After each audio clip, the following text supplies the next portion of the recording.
Hi, this is Evi Sayono, and I will read you a book entitled Designing Language Courses, A Guide for Teachers, written by Kathleen Graves, School for International Training.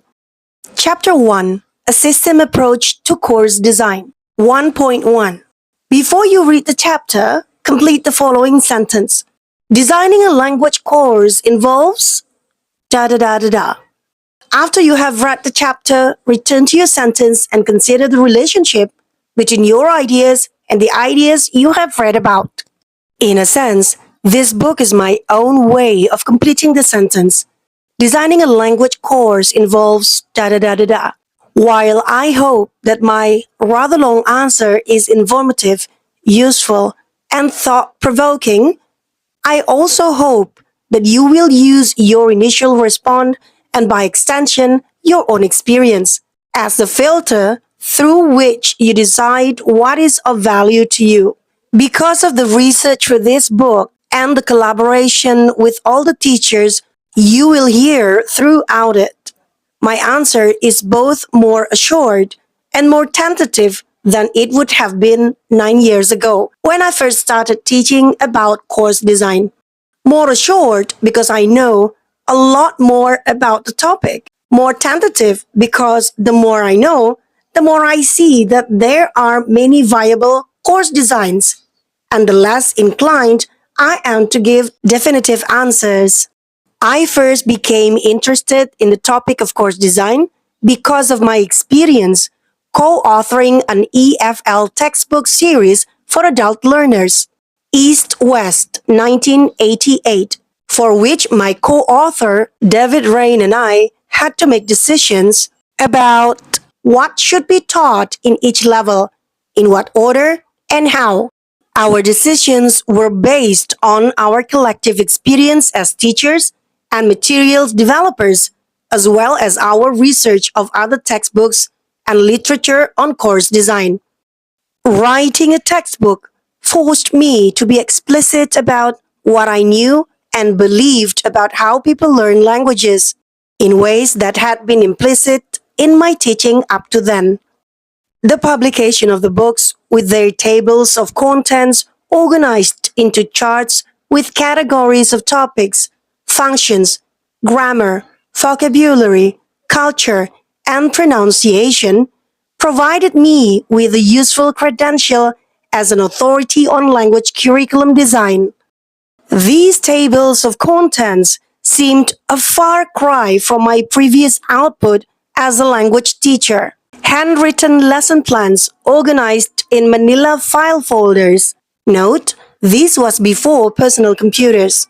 With after-teaching comments and ideas scribbled on them, handouts I had prepared for my classes, mimeographed tests. The relationship between those file folders of lesson plans, handouts, and tests and the printed tables of contents of our books did not become apparent until I later started teaching about course design.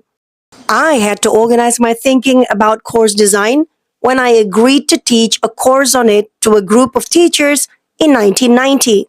In preparation for teaching my course, I ordered David Noonan's book Syllabus Design 1988 as the course text.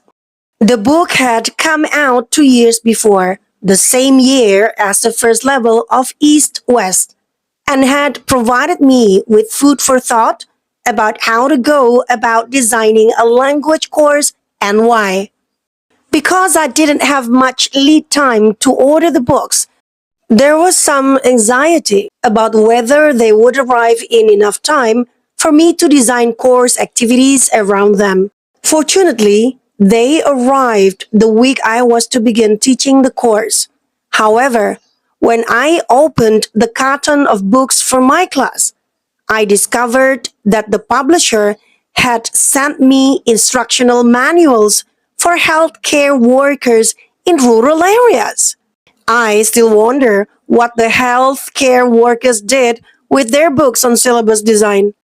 While I didn't see it that way at the time, not having the books as a course began was fortunate because it forced me to ask teachers in the course to use their own experience to use their own experience teaching language courses as the basis for the first several classes. They began by making charts of their understanding of the curriculum development process and drawing up a list of questions they wanted to answer by the end of the course. The core of the classes became a course that each teacher chose to design. When the text finally arrived, it provided common terminology for them to use to describe their experiences, and their questions gave them a reason to read the book, as well as other resources from a bibliography I had prepared. I greatly enjoyed teaching the course, although it was something of a roller coaster, with me trying to anticipate the teacher's needs and do the reading and research to meet them in a satisfactory way. The range of courses the teachers chose to design was wide, and I felt I was more helpful to those who chose courses I knew something about. I became aware of gaps in my understanding, particularly with respect to needs assessment and the formulation of goals and objectives. For example, I wasn't able to answer questions such as how can a needs assessment tool serve as a learning assessment tool? As I set out to deepen my understanding, a few things nagged at me. The first was that on language course design, with which I was familiar, the voices and experiences of the teachers who could make practical use of the ideas were conspicuously absent. There were plenty of examples from the published material like the EFL series I had co-authored, and from academic specialists, but there was little from teachers' own accounts.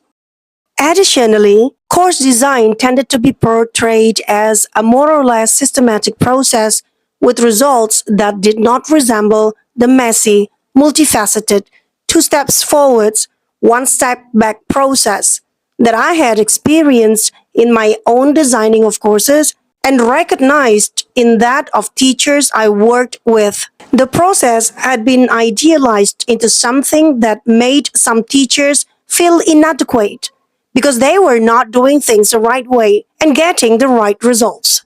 The reality the teachers were dealing with was how their manila folders of lesson plans, handouts, and tests could become a coherent course. What they need was a coherent understanding of how the parts fitted together into a whole. However, the whole was not a result like the tables of contents of my books, nor was it a unitary linear process. Rather, it was an interrelated set of processes and products which I have now come to see as a system. That will be the end of page 2. Thank you so much for listening. I'm Evie Sayono. See you next time. Bye.